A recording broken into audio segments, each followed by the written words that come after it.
Қайырлы күн көрермен, эфирде сәті түскен сұхбат хабары. Мың өліп, мың тірілген қазақ дәл қазір тарихи күндерді бастан кешіруде.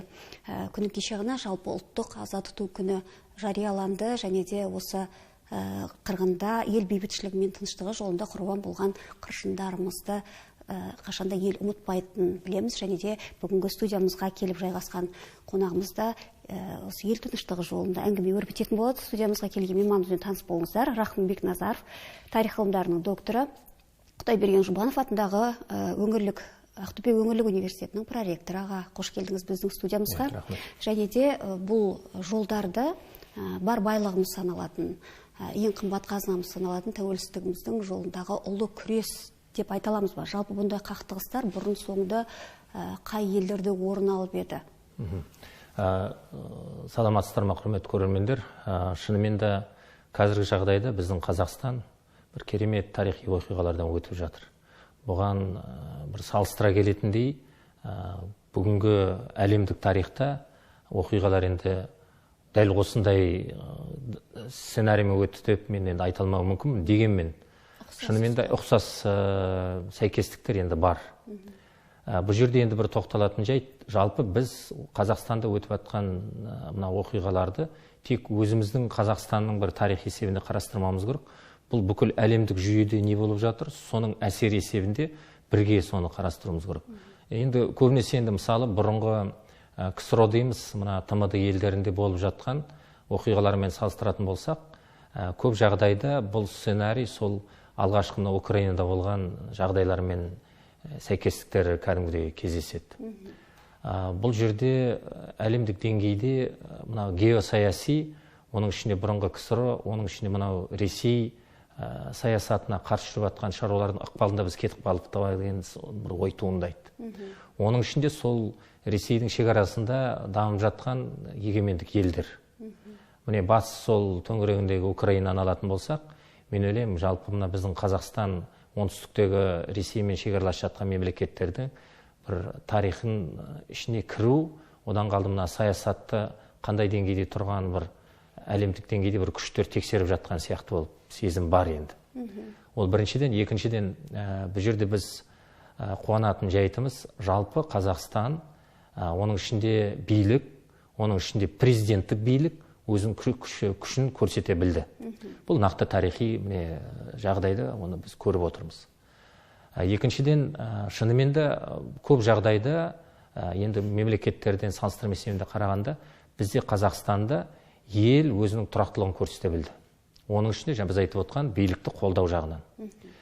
Шынымен де біз Тоқаев президент келгелі саясатында демократиялық элементтер жүйені енгізу ақпарат берілді. Жүйелер басталды, мысалы сайлау жүйесі дейміз, тағы басқа деген сияқты билікте жаңағы демократиялық үлестерді тарату. Соның ішінде бейбітшілік шерулерге шығу заңы қабылданды. Шынымен де халық өзінің үндеуін, жалпы өзінің ойын жеткізе білетіндей бізде жүйе қалыптасып келе жатырды. Ол бар, жүйе, заң бар. Сол бейбітшілік шеруді шынымен де мына жаңа жылдан кейін белгілі оқиғаларға байланысты, ол мына қымбатшылыққа байланысты халық өзінің ойын жеткізе білді.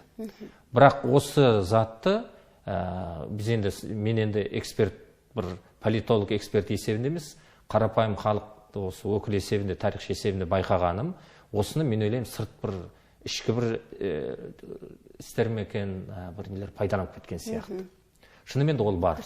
Ал басында мына Батыс Қазақстан өзін көрсете білді ғой. Бізде Батыс Қазақстанда оңтүстіктегідей сияқты оқиға болған жоқ. Бізде жергілікті шеруге шыққан адамдар тәртібін олар ұстай білді. Жергілікті билік солармен диалогқа барды. Әрине енді тайталас болады. Арасында бір келіспейтін жерлер болды. Бірақ дегенмен жергілікті билік, мысалы Оңдасын Сейілш болсын, Шақарып болсын, ол диалогты жүргізе білді. Міне сондықтан бізде мынандай оңтүстіктегідей қарсы шығып, бір ғимараттарды өртеу деген ондай оқиға болған жоқ. Міне бұл өзімізде, оның ішінде Қазақстан, оның ішінде Батыс Қазақстандық мына шерулерде диалог өткізу методикасы дейміз бе, алғашқы түрі қалыптаса білді. Міне біз осыған қуанамыз, шын айтсақ. Шынымен де өзіңнің ойыңды әділетті жеткізу, оны мына мемлекет есту қабілеті бар мемлекет есебінде қабылдау слышащий государств, ол міне диалог жүрді. Өкінішке орай енді оңтүстіктегі мына оқиғалар, оның ішіндегі енді мына біз айтып отқан экстремистік күштер соны пайдаланып кетіп, біз алғашқы осы мына тәжірибемізді, мен ойлаймын, біз оны жоққа шығармауымыз керек. Болып атқан оқиғадан негізінен біз болашаққа қай жағын дұрыс ала алатын жағын, соны біз қазір алып кететін жағын қарастыруымыз керек деп ойлаймын. Еліміз аман, жұртымыз тыныш болсын деген сөздің, осы тілектің мағынасы біз шынымен де бұны енді бұна түскен секілдіміз. Күнделікті бейбітшілік өмірді біз бір Құдайдың берген бір несі сияқты қабылдадық та, оған жұмыс істемеу керек екен. Міне осы жер көрсете білді. Тоқтаңыздар. Бұл бейбітшілік өмірге біз күн сайын, сағат сайын еңбегіндегі үшін біз ел жұмыс істеуіміз керек. Қарапайым, міне көрермен айтып отырмыз ғой, үйде отырған пенсионерден, үлкен кісіден бастап, жаңа мектеп оқытушысы болсын, мұғалім болсын, вуздың жұмысшы болсын, тағы біз күнделікті өмірімізде осыны сақтап білуіміз керек. Қазақстан басқа мемлекет қазаққа жоқ. 18-ақ, 19-ақ миллион халықпыз. Біз Стамбул қаласының санына жетпейміз мысалы. Міне осы халыққа мынандай мемлекет бізге беріп тұрған бақ па, осы бақты біз әрмен қарай сақтап қалуымыз керек. Соны халық түсіне білді. Бейбітшілік өмірге мен ойлаймын, жалпы халықтың өзінің ынтасы бар. Сырттан алып келген күш соны жаңағыдай бұзғысы келген жағдайда да халық жалпы өзі түсіне білді. Жоқ, айналайын, тоқтайық. Біз болашаққа мемлекетімізді осылай алып кетуіміз керек. Тыныш тұрған өмірге ешнәрсе жетпейді деген саясат, жалпы тұрақтылық, көзқарас дейміз бізде бар. Жалпы мемлекетті сыйлайтын бізде дәстүріміз бар қазақтың ортасында. Үлкен кісіні сыйлайтын дәстүріміз бар. Басшыны сыйлайтын дәстүріміз бар. Егер басшы әділетті болса. Міне осыны біз әрмен қарай дамытып алып кетуіміз керек деп. Ел ертеңіне алаңдаушылықпен арандатушылықты айыра білмеудің салдары көп жайтқа әсер етті деп айта аламыз. Жалпы аға, осы тәуелсіздіктің тал бесігі саналатын Алматыда болып жатқан жағдайды бәріміз біліп отырмыз. Қауіп ел үшін сейіліп келе жатыр деп айта аламыз толығымен, және де оған осы ел басқарып отырған мемлекет басшысы Қасым-Жомарт Кемелұлы Тоқаевтың дер кезінде жасаған жолдауы, бүгінгі мәлімдемесі барлығы әсер етіп жатыр деп айта аласыз ғой? Айта аламыз. Бұл жерде мен былай айтайын, өзімнің көзқарасым мысалы. Тоқаев президент, оны біз білеміз, бұл кісі интеллигент президент, бұл кісі дипломат президент, одан қалды бұл кісі таза президент деп айта аламыз. Халықтың ортасынан шыққан, коррупциялық нелерде еш жерде көрінбеген, білінбеген президенттің бірі. Сондықтан бұл кісінің үндеуі, кеше халыққа айтқан жолдауы, халық оны қабылдай білді, артынан ере білді. Бұл кісі бүгінгі жолдауының өзінде де жаңа халықтың алдында премьер-министр тағайындағаннан кейін түсіндіру жұмысының бәрінде біз халық не естігіміз келеді, соны айта білді. Сондықтан ендігі келесіне президент айтып отқан затты біз соны іске асыруымыз керек, алып кетуіміз керек. Соны алып кетуге халықты жұмылдыра білу жағынан биліктен іс болса, соны біз жұмыс істейтін, тындыратын жағынан біз бірге кірісуіміз керек. Халық болып бізге кіруіміз керек. Мынау айтып отырмыз ғой, халықты біріктіру жағынан қазір міне іс қолымызға келді. Соны біз әрмен қарай алып кетуіміз керек. Оның ішінде біз жасыратын жоқ. Мына қымбатшылыққа байланысты келіп жатыр ма? Ашық айтуымыз керек. Неліктен бұл болып жатыр? Шет жағасын президент бүгін айтты. Міне қандай жолдар бар, оның бәрін ашық айтып отыр. Соны егерде біз әділетті әрмен қарай жұмыс істеп алып кететін болсақ, мен ойлаймын Қазақстанның болашағы. Америкалық позицияны, тағы басқасын сіз Евроньюс тағы каналдарды ашсаңыз, оның ішінде айтып жатыр. Түбі айналып келген кезде бұның ар жағында коррупция. Міне сол біз ең алғашқы қазір коррупциядан құтылу жағын қарастыруымыз керек. Ал шынайы келген кезде таза халық таза жұмыс істеуге дайын. Бізде ол үшін халықтың дәстүрі де бар, халықтың мәдениеті де бар, бізде қазір дін де бар, басқасы да бар, біз қоғам дайын оған. Міне сондықтан жаңа сіз айтып отқан арандатылушы жағынан енді біз айттық қой, көрдік. Соғысқа негізі біз бармау жағын білеміз. Біз соның ішінде қазақ соғысты біз гендік уровенде, табиғатымызда соғысты әбден, үстімізден жаншып өткен халықпыз. Біз соғыстан үрей қорқатын халықпыз былай айтқанда. Ол қанымызда бар зат. Міне соны біз қазір сезінеміз. Бізге түбі бүлікте керек жоқ, соғыста, атыста керек жоқ, бізге бейбітшілік өмір керек. Осындай кішкентай халыққа мына мемлекеттік сақтап қалу жағынан міне үндеу жасалып отыр ма, біз соны әрмен қарай алып кетуіміз керек. Міне сөйтіп айта аламын енді.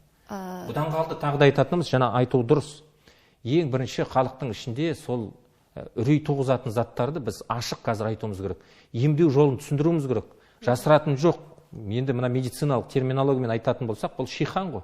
Бұл пісіп келді. Қанша жасырсақ та, бұл түбі жарылатынын білдік біз. Міне жарылды. Енді соны емдеу жағын қарастырып, болашаққа біз таза қоғам есебінде кетуіміз керек қой. Оған мен ойлаймын, өзіміздің іште күш те бар, қаражат та бар, білім де бар, бәрі бар. Енді мына президентіміз айтып кетті. Маған ұнаған жері, мысалы, мына білімге байланысты оның бәрін дұрыс айтып жатыр. Бір айтқаны, біз қоғамда қазір осы қоғамды қорғайтын, соның ішінде еріксілер осы қоғамды қорғайтын философияны қалыптастыруымыз керек. Жастар әскерге бару жағын қарастыру керек. Біздің кезімізде, мысалы, әскерге бармасаң, сен еріксілердің қоғамның ішінде жігіттердің арасында жігіт болып есептелмейтін едің. Міне, мысалы, біз 50 килограммдық салмағымызбен очки киген жігіттер жылап армияға кеттік, мысалы. 2 жыл борышымызды атқардық, жақсы атқардық. Ал армияға барған адам, ол түсінеді, әкенің кім екен, шешенің кім екен, отаның кім екен. Біз Қазақстанда емес, сырт жерде болдық. Ал сол қазір, мысалы, біз идеология соған жұмыс істеу керек, телевидение, реклама бәрі соған келу керек. Әскерге барып келген баланы міндетті түрде госслужбаға алатын болу керек. Мемлекеттік қызметке әскерге бармаған балдарды мысалы алмау керек, менің ұсынысым. Басқа да мысалы қызметке тағайындалады ма басшылыққа, әскерде болсын деген бір не болу керек. Міне сол кезде біз әскерге бару жағын, қорғау жағын, қарапайым кеше жүрген адамдар, міне әскерге барған балдар, жас балдар 19-18 қорғақ балды ғой мемлекет. Ал сол балдар болмаса біздің мемлекет болады ма? Ал басқа адамдар мылтықты қазір берсең, оның қай жағынан қолына ұстайтынын білмейді. Міне сондықтан біз қазір міне Израильдегі мемлекет бар. Қызы да әскерге барады, ер баланы былай қойғанда. Бізде әскерге көтеретін жағын, қаражат жағы болсын, идеология, престиж жағынан біз қазір басқа жұмыс істеуіміз керек. Екінші жаңа біз айтып отырмыз ғой. Түп айналып келген кезде мына біз білімді көтеруіміз керек. Халық мәдениеттілік жағынан, білім жағынан тоқтаудың бір шеті біздің Қазақстанда неге бұл тез тоқтады? Неге десеңіз, біздің халық білімді, біздің халық мәдениетті. Оған түсіндірудің қажеті жоқ, бейбітшілік өмір мен соғыстың өмірдің айырмашылығын. Діннің қандайын дұрыс екен, қандайын бұрыс екен. Міне соны біздің халық білгеннен бастап, біз міне осындай тоқтауға келіп отырмыз. Біріктік қиналған кезде. Қазақтың бір керемет жері, жаны қысылған кезде тұлғаның басына барып жиналып, тұлғаның қасында жиналып тоқтайды. Әбілқайыр хан кезінде болды ма? Тоқтады. Абылай хан кезінде болды ма? Тоқтады. Міне сол сияқты бізді өзіміздің мына Тоқаев президенттің қасында біз қазір бір іске келіп отырмыз. Жұмылдырып. Екінші, жаңа президент айтып отыр, білімді халық болу керек. Оның ішінде біз мына технократтық системаға жүйеге кіруіміз керек. Міне манағана да айтып кетті, Батыс Қазақстанда екі ірі орын жаңағы, соның ішінде техникалық білім ордасы тұрақталу керек. Біз соған қазір жұмыс істей білуіміз керек. Мен мысалы сол жоғарғы білім оқу саласында жұмыс істейтін адам есебінде айтып отыр. Түбі бұның біздің тағы да айтып отырмыз ғой, болашақ Қазақстанның ол технократтық дамуында болуымыз керек. Бүгінгі елбасының сіз айтып отырған мәлімдемесінен шынымен де әдемі мысалдарды келтіріп отырсыз. Жасық болма, дүрмектен қалып қойма, бабалардың өрлігін дарып қойға. Қиын қыстау кезде де қуансаңда алдыменен отанды халықты ойла деген бір өлең жолдары бар еді. Шын мәнісінде әскерден қашушылық, сол туралы айтты ғой мана. Осы жүйені қалыптастыру керек, дұрыс жолға қою керек деп атап өтті. Шын мәнісінде осы жолданған жолдаудан да, мәлімдемеден де ел президентінің ел нені түю керек, басты назарда ұстау керек, қарапайым халық. Бұл біріншіден қарапайым халық мына ол енді тағы да айтып отырмын ғой, біздің халықтың бір керемет жері білімді халық. Болып атқан оқиғаның ар жағында астарлы саясатын халық түсінеді де, біледі де бұның не екенін. Ар жағында коррупция жатқан, қымбатшылық неліктен кеткенін, оның бәрі бір қолда жиналып қалған. Ол билікті былай айтқанда қинаудың қажеті жоқ. Билікті отқан әкімнен не талап етеміз? Әкім бір нәрсені жасайын десе, бензиннің қағасын несін сүрейін десе, бензиннің бағасы бөлек біреуде. Жаңағы телефонның бағасын сүрейін десе, ол бөлек біреуде. Биліктің қолында да рычагтар болу керек. Міне соның бәрін қазір тағы да айтып отырмыз ғой. Кейбір жағдайда мана өзі айтып кетті президент. Біреулерге үкімет бойынша привилегия беріледі, қалғандары по закону деген сияқты. Олай болмау керек. Әділетті заң бәріне бірдей болу керек. Мына жерде жаңағы айтып отырмыз, нигилизм, соның ішінде құқықтық нигилизм. Заңды біздің халық білу керек. Сол заңмен жұмыс істейтін жағына біз қазір тұрақтылықты одан қалды мәдениетті қалыптастыра білуіміз керек. Мен ойлаймын, бұл үлкен шаруа тұр. Билікте жаңағы айтты, ең бірінші біз қарапайым халыққа жағдай жасау білуіміз керек. Міне сен осы мына Қазақстанның деңгейінде өзіңнің қаражатыңды, билігіңді, бизнесмен болып қаражатың жинау білдің бе? Енді міне замандар келді, сол өзіңнің қаражатыңнан халыққа көмектесу жатағын, мына асар есебінде көмектесу жағын қазір қарастырыңдар деген сияқты. Бұның бәрі тағы да айтам, қарапайым өзіміздің халықтың ішінде жүріп жатқан саясатта міне түсіндіретін, еститін өзімізге жағымды, құлаққа жағымды информацияны біз қазір алып отырмыз. Шынымен де халық осыны күтті. Мен ойлаймын, өзім күткен заттарымды мысалы естідім. Міне сондықтан енді келесі зат тағы да айтамын. Ол декларация айту бір бөлек. Ал енді соны іске асыру ол бір бөлек. Іске асыруда халықтың да қолдауы аса қажет деп айтылады. Осы жерде енді білімді, сауатты мамандар керек. Тағы біз айтып отырмыз ғой, түп айналып келген кезде сен тісің ауырады ма, сен стоматологқа барасың ғой. Әр саланың өзінің мамандары бар. Соның ішінде мемлекетті басқаратын, жаңа біз айтып отырған госслужба дейміз бе, соның мамандары бар. Сондықтан оның ішіне тек бәрін қарапайым тазартайық, тек жастар келсін деген сияқты президент тағы да айтты. Оның ішінде шынымен де осы отынымен кіріп, күлімен шығып жүрген, мемлекеттік службада жүрген адамдар бар ғой. Міне солардың жаңа біз айтып отырған, халыққа сөз өтетін, халықты тыңдайдыра беретін, түсіне білетін, ішінен шыққан өзіміздің адамдарды біз сол өзіміздің мемлекеттік деңгейде жұмыс істейтін жағын тағы да дәстүр есебінде сақтап қалуымыз керек. Бұның бәрі тағы да айтам, бір жаңалық ашылған жоқ. Дегенмен шындыққа бұру жағы жолым не екенсімен түзеліп келе жатқан сияқты. Тек біз соны дұрыс деңгейде түсіне білуіміз керек, пайдалана білуіміз керек. Жасырмайық. Бұны жасау жағынан кедергі болады, міндетті түрде болады. Өзінің істеліп отқан привилегиясынан жұрт айырылысы келеді ме? Айырылысы келмейді.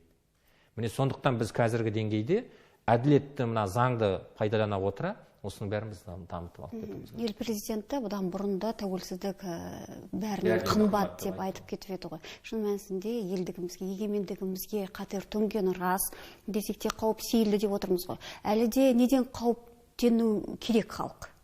Меніңше, шын айтайық, біз 30 жыл егемендік деп айттық, 30 жыл егемендіктің мынандай нәтижесі болатын біз күтпедік. Үлкен ұят, шынын айтты. Ұят. Ал енді осыны енді болды, осымен енді күн төнді, осымен енді құрық деген мәселе емес. Біз керісінше осының бәрін қазір ашық отырып алып, біз нәтижесін қабылдауымыз керек. Қай жерден біз қателестік? Тарихи кәдімгідей, мына саяси, экономикалық тұрғыдан біз ашық кәдімгідей айтуымыз керек. Біз өзіміздің мемлекетіміздің мынау қай жерінен қателік кетті деген диагнозды қоюымыз керек. Консилиум өту керек. Осы жерде міне эксперттер керек, мамандар керек. Мүмкін сырттың эксперттері керек шығар. Жасырмауымыз керек. Біз геосаясат, бұрынғы КСРО, соның ішінде Ресей мемлекетімен біз әлде тығыз байланыста болуымыз керек. Кеше ОДКБ келіп жатыр ма? Тарихындағы ең бірінші рет бұндай әскери күшті олар пайдалана білді. Соның бізге пайдасы тиді ма? Тиді. Міне сонда біз ашық айтуымыз керек. Шүкір әйтеуір ондай бізге пайдасы тиіп отқаны. Ал ол болмаған жағдайда біз не болатын едік деген. Міне біз қазір отырып алып, нақты өзіміздің диагнозымызды ашып алуымыз керек. Біз бірінші нені дамытуымыз керек, екінші этапта нені дамытуымыз керек деген. Бәрін қарапайым алып кетуге тағы келмейді. Шектеулі өзіміздің қаражатымыз бар, шектеулі өзіміздің адам резерві бар деген сияқты. Ал енді осының бәрін сырттан келіп бізге ешкім түзетіп бермейді. Түп айналып келген кезде өзіміздің мына продукт қазақ бар ма, біз соның ішінен барып алуымыз керек. Ол дайын емес пе? Біз оны дайындау жағын қарастыруымыз керек. Вот міне осындай болу керек. Тағы да қайталаймын, бізге ешкім сырттан келіп бізге бұл мемлекет түзетіп бермейді. Біз қазір отырып алып өзіміз жасауымыз керек. Ана кісі ұнамайды ма, ол бірақ маман ба? Біз оны тартуымыз керек. Бұл жерде жаңағыда айтып отырмын ғой, ұнайды, ұнамайды деген мәселе жоқ. Біз барлығын жұмылдырып, тек мемлекеттің дамуына жұмыс істеуіміз керек. Жақсы айтып отырсыз, жаңа ғана ел президентінің мәлімдемесінде осы мәселе айтылып еді. Зейнет жасына жетсе де қоғамға, елге пайдасы тиіп тұрған, яғни жұмыс жасай алатын тұлғалар өз орнында жұмыс жасауы тиіс. Осы жолды ары қарай алып баруда ол кісілердің де демек үлкен көмегі тиін деп тұр. Маман деп айтып өттіңіз ғой өзіңіз. Ең бірінші біз қазір мамандар ғой енді. Түп айналып келгенде маманға тірелесіз қалай алғанда. Жаның қысылғанда сен маманға барасың. Қалай қалса да. Соттасасың ба, юристпен жаңағы сот маманға барасың. Жаңа ауырасың ба, міндетті түрде сол өзіңе тиесілі диагноз қоятын, сапалы диагноз қоятын врач іздейсің деген сияқты. Міне сондай бізде технократтық мына мемлекет па, біз өзіміздің ішінде құрылу керек. Мен енді бұл жерде айтпаймын, біздің қазақтың бір керемет жері, біз палеолит дәуірінен осы территорияда автономно тұрып келе жатқан халықтың дәстүрі бар. Бізде керемет үлкен кісіні сыйлаулық бар. Біз тағы да айтамын, үлкен жаңағы айтып отырмыз ғой, мемлекетті басқару жүйесі бізде структура құрылған, тіпті яссыдан бастап дейік, ол арман қарай айтпай ақ қояйын, ол жүйе бізде бар. Сөзге тоқтау, әділетті жаңағы нені қабылдау, бір-біріне мынау бұқар жырау сияқты, мына басқа енді мынау политолог дейміз ба, шынайы басшы дұрыс болмай жатса, оны түзетіп айта білу деген сияқты. Ол айқайға шығып жаңағы қорқыту емес, шынымен де сөзбен жеткізу. Бізде дәстүрімізде бар ма? Біз осы мына мемлекетті соны алып кетуіміз керек. Кеше ғана өзіміздің Ақтөбеде өткен мына шерулер соны көрсете білді ғой. Соның ішінде жүрген ол бір декларированный ақсақалдар емес. Қарапайым халықтың ішінен шыққан ақсақалдар сол жастардың ішінде жүріп тоқтауды айтты ғой. Міне тоқтау білді. Сөздерін сөйлеп бір-бірін түсіне білді. Тағы да айтам, тыңдау білді. Міне өзіміздің дәстүрімізді соның көрсетіп отыр. Біз сыртты қараймыз, мынау Кореяны, Қытайдың анау басына жалауын тағып алып, отырып забастовка жасап жатқан. Жоқ, өзіміздің Қазақстанның, оның ішінде Батыс Қазақстанның кеше дәстүрі келді ғой. Біз соны әрмен қарай дамыта түсуіміз керек. Біз сөйтіп жасыратын жоқ. 70 жыл бойы біз мынау демократиялық көзқарасты дамыту, айту, диалогқа отыру, қоғаммен басшылықтың бейбітшілік жолмен дамыту бізді жоғалып кетті. Біз соны қайттан қазір тай-тай басып келе жатқан затты көтеріп келе жатырмыз. Сондықтан біз осыны қазір дамыта түсуіміз керек. Шынайы отырып алып, видеоға түсіріп па, жаңа түсірген заттарды, мына жері дұрыс болды ма, кәдімгідей анализ жасауымыз керек. Сауатты түрде. Соның ішінде тағы да қайталаймын, эксперттер керек. Ал сол эксперттерді біз қазірден бастап дайындауымыз керек.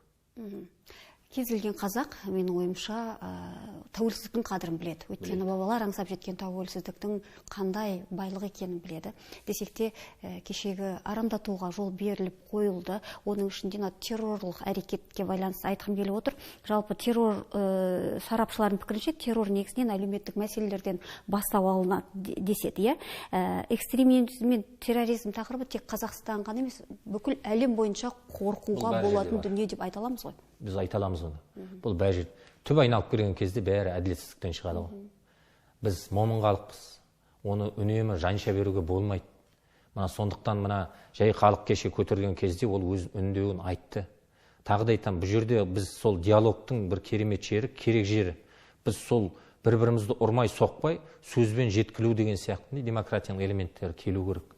Біз соған тағы да айтамын, түп айналып келген кезде мына әділетсіздікті біз жоюымыз керек қой. Ол қанша біз халық шыдап келдік, ел үшін, ал шыдап келгені, шын айтайық, ол ел үшін, егемендік үшін. Ал енді әрмен қарай оны үнемі бір жаңағыдай пайдаланып, эксплуатировать етудің қажеті жоқ. Оның да шегі бар. Ал соны міне тағы да айтып отырмыз, эксперт есебінде жаңағы басшылықтың қасында жүрген адамдар соны үнемі түсіне білу керек қой. Түсіну жағына диалог міне бір жыл бойы мына Тоқаев келгелі бір элементтер біздің ішімізге кіріп жатты.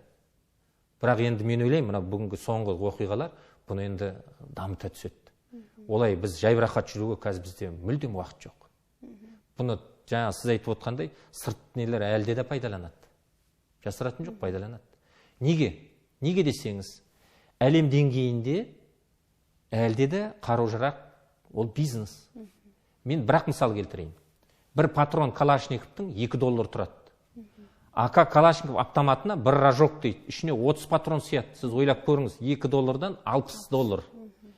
Оның ату қабілеті 600 скорострельность патрон минуту. Сіз бір патронды тек бір басқанда, сол сіздің Калашниковның бір рожок ұшып кетеді. Сіз ойлап көріңіз. Ал ол мылтық деген бизнес, ол атылу керек қой. Ал атылады, ол қай жерде бүлік бар, қай жерде тұрақтысыз бар, наркотик тарататын, тағы басқа тарататын. Әлемде сондай нелер жасайды. Ал біз неге біз Қазақстанды сондай қылып беруіміз керек? Мен ойлаймын, бұл сырттан көзқарасты тоқтату мақсатында біз міне біріктіріп түсіндірдік. Қазақстан ондай территорияға болмайды да, бармайды да. Біз бизнесті басқаша дамытамыз. Басқа жерлерде мүмкіндік болмасын. Бірақ дегенмен мынандай экстремистердің несін, жаңа біз айтып отқан қару-жарақ, наркотик, тағы басқасының бизнесінің әлем деңгейде жүріп жатқан, біз ол зонаға кірмеуіміз керек. Соны біздің халық біледі, біздің басшылар біледі, президент біледі, біз сол неге кірмеуіміз керек. Түп айналып келгенде шар планета Земля біреу ғой. Ал енді анау қаражаттың бәрі түбі мылтық атылу керек қой. ол бизнес. Тағы да қайталаймын, сондықтан ол сондай бизнестің ішіне біздің ықпалымыз Қазақстан оның ішіне кірмеу керек деп ойлаймын. Қашаннан да көзқарасым енді. Қай кезде де бір жағадан бас, бір жеңнен қол шығару арқылы бірлік түзу елдің тірлігі көркем деген ұстанымды ұстаған халық талай тығырықтан шықты аға. Осы жолы да осы ел еңсесін тіктеуде ел бірлігі аса қажет деп айта аламыз ба? Сіз тағы да жалпы ұстаз ретінде, қоғам белсендісі ретінде халыққа тағы да бір өзіңіздің үндеуіңізді қандай да бір үндеу жасар едіңіз? Мен енді бір үндеу жасамай ақ қояйын, дегенмен біздің халық, мен тағы да айтамын ғой, ұлы халық қой. Біз, менен тарихшы есебінде айтамын, қандай біз өмірдің тепкісінен тарихи оқиғаларды басымыздан кешіп едік. Ашаршылықты, қуғын сүргінді, тағы басқасын. Неліктен, неге десеңіз, біздің ар жағымызда тектілік бар елдің ішінде. Оны біріктіре білетін, жаңа біз айтып отырмыз ғой, сөзді бағалай білетін, түсінетін халқымыз бар. Сондықтан осы халықты сыйластықпен, жаңа басшылығы болсын, тағы басқасы болсын, біз соны қарастырсақ, біздің болашағымыз өте зор. Мен тағы да қайталаймын, мына коррупцияны тоқтатып бір 5 жыл, 6 жыл мүлдем сол мемлекеттік деңгейде сол коррупция тоқтатылса, біздің болашағымыз керемет. Ал енді соны түсінетін, тағы да айтамын, керемет деңгейде, әлемдік деңгейде халықты мақтан тұтатын, жаңағы Димашымыз болсын, Головкиніміз болсын, тағы басқаларымызды көрсете білетіндей әлем деңгейінде жүретін халқымыздың ішінде қаншама өкілдері бар. Міне сондықтан мен ойлаймын, әлемге біздің беретін затымыз әлі көп. Біз кішкене жағдай жасау білуіміз керек та халыққа. Сондықтан менің шынымен енді халықты енді бірлік, бізді ол табиғатымызда бар зат, соны енді халық түсініп, қолдауында біз демеу жасап жіберуіміз керек. Болды. Тек кішкене жағдай жасалса болды. Ал енді мен ойлаймын, оған бүкіл жағдай қазір жасалып тұр. Ең бірінші бізде тұрақтылық міне қазір бар. Одан қалды соны түсіне білетін, ерте алатын басшымыз, оның президентіміз Тоқаевымыз бар. Жергілікті басшымыз бар өзіміздің, онда Сыйлыш. Тағы басқа деген сияқты, осындай кісілеріміздің артынан еретін халқымыз. Егер де дұрыс идеология болса, тәртіп болса, мен ойлаймын, болашағы зор біздің. Тәртіпке бас иген құл болмайды дейді. Осы орайда жалпы ұлттық тәрбие, отбасындағы тәрбие төңірегінде де айтайықшы, осы отбасындағы ата әженің тәрбиесі де, осы тәуелсіздіктің баянды болуына, тұрақты болуына ықпал ете алады деп айта аласыз ба? Айта аламын. Біздің енді, мен өзім мысалы сол әке-шешемнің қолында тұрам. Қолында балам мен немерем бар. Немерем мені қорқытады әкеммен. Үлкен атақ айтам деген. Соны мен өзім ішімнен қуанам да, біздің қазақтың дәстүрінде осындай заттың сақталғанына. Мысалы, бұны сатып алмайтын заттар ғой. Бұл атадан бабаға ананың сүтімен, қазақ тілімен берілетін заттар. Міне осыны біз әрқайсымыз отбасымыздан соны дәріптеп әрмен қарай алып кетуіміз керек. Түп айналып келген кезде адамның өміріне еш нәрсе жетпейді. Үлкен кісілер айтатын еді, ең қызық өлмеген деп. Міне, тірі жүруіміз керек. Осы мемлекетке қызмет жасайтын жағын. Түбі айналып келген кезде егемендіктен шынымен де басқа қымбат зат жоғын біз саясатымызда қарапайым отбасынан бастап мемлекеттік деңгейде соны біз үнемі ұстануымыз керек. Сол кезде барып біздің болашағымыз зор болады. Міне жаңа сіз айтып отқан заттарды мен ойлаймын, біздің өзіміздің сол болашақ дәстүрімізде мына қарапайым халықтың, ол тек біздің қазақтың халқының мәдениеті емес, қарапайым сол орыстың, қазақстандық орыстың мәдениеті, қазақстандық ұйғырдың мәдениеті. Бәрі біз ортақ бір қазақстандық мәдениетіміз бар екен, соны әрмен қарай алып кету жағын біз сақтап қалу жағын қарастыруымыз керек та. Шынымен де тұрақтылық түп айналып келген кезде сол әр халық қай өкілі болмасын, біздің Қазақстанның ішінде сол дұрыс өмір сүретіндей жағдай бізде бар. Тек заң болу керек, заңды сақтайтын халық болу керек, сол заңды талап ететін талап болу керек. Мен ойлаймын, соның бәрі сақталса болашақ зор біздің. Сіз енді ұрпақ тәрбиесіне үлес қосып жүрген мамандардың бірісіз. Жалпы сіз осы ұрпақ тәрбиесінде неден қауіптенесіз? Бұл жерде мен шын айтайын, мынау сырттан келетін соңғы мына модалық бір нелер көзқарастар бізге мүлдем мәдениетімізге жат заттар. Бұған үлкен әсер ететін әрине бұл интернет. Міне өзіңіз көріп отырсыз. Немеремнің өзін мен қазақша тәрбиелеп жатқанның өзінде қарапайым интернет, телефон арқылы ол орысшаны бірінші игеріп алып отыр. Мысалы, қалай міне сол мәдениетке, күнделікті өмірімізге сол әсер етіп жатыр. Мынау цифровизация. Одан қалды біз айтып отырмыз, өзіміздің дәстүрімізде жүріп жатқан мына әлеуметтік желідегі мәдениеттілік. Қалай біз бір-бірімізді дамыта түсуіміз керек, сөйлесе білуіміз керек, бір-бірімізге қатты сөз айтпау жағын деген сияқты. Екінші талап етілетін жақ әйел қоғамы мен ер кісі, мына гендерный саясат, эмансипация тағы басқа деген сияқты. Баян Есентаева тағы басқа деген сияқты. Бұлар әркім өз орнын білу керек. Біз соның бәрін өзіміздің жалпы болашаққа алып кететін Қазақстан мәдениетіне жұмыс істеуіміз керек. Рахмет аға, осындай әдемі әңгімеңіз үшін. Құрметті көрермендер, біздің студиямызда қонақта болған тарих ғылымдарының докторы Рахымбек Назаров болатын. Олай болса, азаттығымыздың арайлы таңы аман атсын деген тілекпен бүгін хабарымызды аяқтаймыз. Сау саламатта болыңыздар.